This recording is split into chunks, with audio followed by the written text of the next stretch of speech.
저는 국민의힘 간사로서 오늘 운영위 국감 증인 채택을 위한 전체 회의에 대해서 깊은 유감을 표하는 바입니다.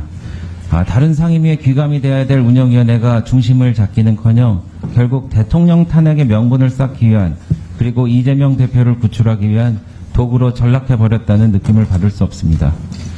느낌을 지울 수 없습니다. 어제 저희가 협의를 민주당에서 하신다고 해서 이 명단을 보내왔는데, 조금 전에 저희 의원님들과 논의를 해봤습니다만은, 저희가 인정할 수 없는 정말 경악을 금치 못하겠습니다. 민주당은 국민의힘이 요청한 증인 35명 중에 단 한 명도 받지 않았습니다. 그리고 오늘 민주당이 채택을 강행하려고 하는 증인 및 참고인들은 상당수 다른 상임위에서 이미 채택되었던 인물들입니다. 운영위가 무슨 상임위 뒤풀입니까? 뒤끝 증인 채택, 스토킹 증인 채택이라고 아니할 수 없습니다. 전례가 없는 일입니다. 증인의 대통령 배우자를 포함해 국방부 장관, 대통령 경호처의 수행부장, 검사까지 망라했습니다. 사실상 대통령을 제외한 모든 인물을 부르고 있습니다. 대부분 대통령을 공격하라는 목적으로밖에 보이지 않습니다. 전통적으로 기관 증인만 채택하고 국감을 진행하는 운영의 오랜 전통도 민주당의 정쟁 야욕 앞에 무너지고 말았습니다. 어제 북한이 군사분계선 10m 앞에서 폭탄으로 경의 동의선을 다 끊었습니다. 이 엄혹한 상황에 대통령실 이전을 이유로 국방부 장관을 부르는 게 가당키나 합니까? 입틀막을 했다고 경호처 간부를 증인으로 부르는데 정작 여당의 증인 채택의 기회를 완전히 박탈해 국회를 입틀막한 것은 다름 아닌 민주당입니다. 저희는 문재인 정부 때 서해 공무원 피살 사건에 있어 피격 공무원의 친형을 통해 인권 문제를 다루고. 네, 시간 좀 2분 더 주십시오. 네. 저희는 문재인 정부 때 서해 공무원 피살 사건에 있어 피격 공무원의 친형을 통해 인권 문제를 다뤄보려고 했는데 묵살당했습니다. 전직 대통령의 자녀로서 음주운전 사고를 일으켜 사회적 공분을 산 당사자를 부르려 했는데 묵살당했습니다. 국회 안에서 탄핵의 밤을 개최한 촛불행동 상임대표에게 묻기 위해 요청했는데 거절됐습니다. 심지어는 국회의 운영제도 개선 등 애로사항을 듣기 위한 국회 사무처 공무원의 증인 채택도 거부당했습니다.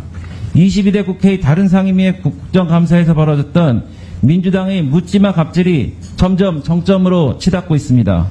오늘 상정 예정인 안건들 역시 마찬가지입니다. 오늘 회의는 국감을 위한 증인과 참고인을 위한 회의인데 추가 안건 상정은 동의한 바 없습니다.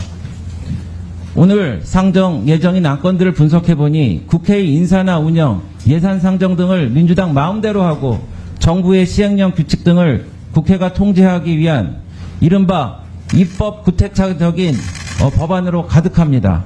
심지어는 숙려기간도 되지 않은 안도 마구잡이로 밀어붙입니다. 참으로 황당합니다. 저를 비롯한 우리 국민의힘 위원 전원은 오늘 이 자리에 민주당이 이런 편파적이며 독단적인 의사일정에 결탄코 동의할 수 없습니다. 위원장님은 이 같은 일들을 같은 당이라고 해서 수수방관만 하지 마시고 대화와 타협으로 풀어나갈 수 있도록 오늘 회의를 중단시키고 다시 논의하게 해주시기를 간곡히 호소합니다. 이상입니다. 네, 간사님 수고하셨습니다. 다음은 박성준 간사님, 네, 말씀하겠습니다. 네, 배준영 수석님의 말씀 잘 들었고요. 지금 정부가 어떤 정부인가요?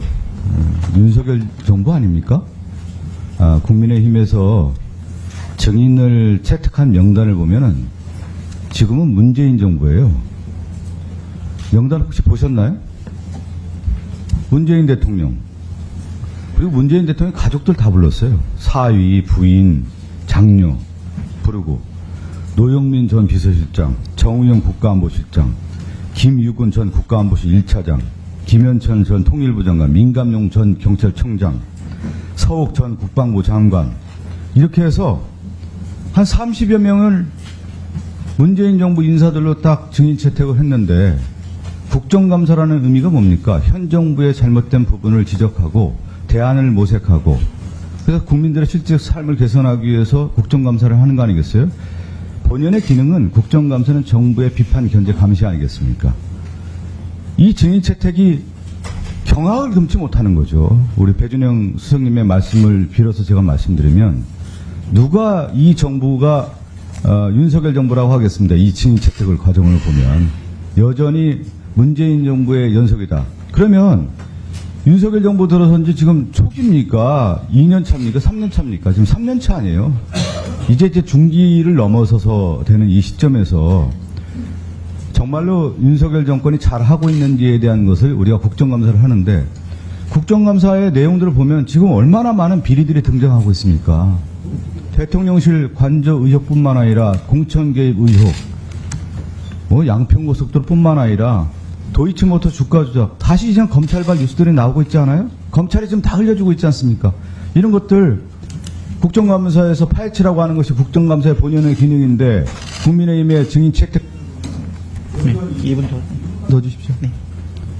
여전히 문재인 정부의 연장선상에서 국정감사를 하겠다라고 하는데 그것을 국민들이 납득할 수 있겠습니까? 다시 한번 좀 되돌아보시겠습니다. 그 국정감사의 의미가 무엇인지, 그러면 그 증인들을 어떻게 채택해야 되는 것인지, 그 야당이 증인 채택한 내용들을 다 보십시오. 하나하나 보십시오. 왜 증인 채택하니 근거가 명확하지 않습니까? 이 현 정부의 잘못된 부분들, 공천 개입, 선거 개입, 도이치모터스 해병대 순직 사건, 대통령 집무실 관저 이전, 수많은 의혹들이 지금 불거져 나오고 있지 않습니까? 여기에 대해서 국민들이 지금 어떻게 보고 있습니까? 밝혀달라는 거 아니겠어요? 그럼 야당이 당연히 그러면 증인 채택을 해서 이 문제에 대해서 밝히는 것이 야당의 본연의 기능이고, 더 나아가서 입법부의 본연의 기능이죠. 국민의힘 의원들은 입법부 기능 아닙니까? 그러면 문재인 정부만 국정감사 할 겁니까? 윤석열 정권은 국정감사 안 합니까? 저는 입법부로서의 기능을 국민의힘도 버려서는 안 된다라는 말씀 드리면서 증인 채택은 당연히 윤석열 정권의 실정에 대한 네. 다음 의견 주실 분 계신가요? 예, 서미화 의원님. 네. 네.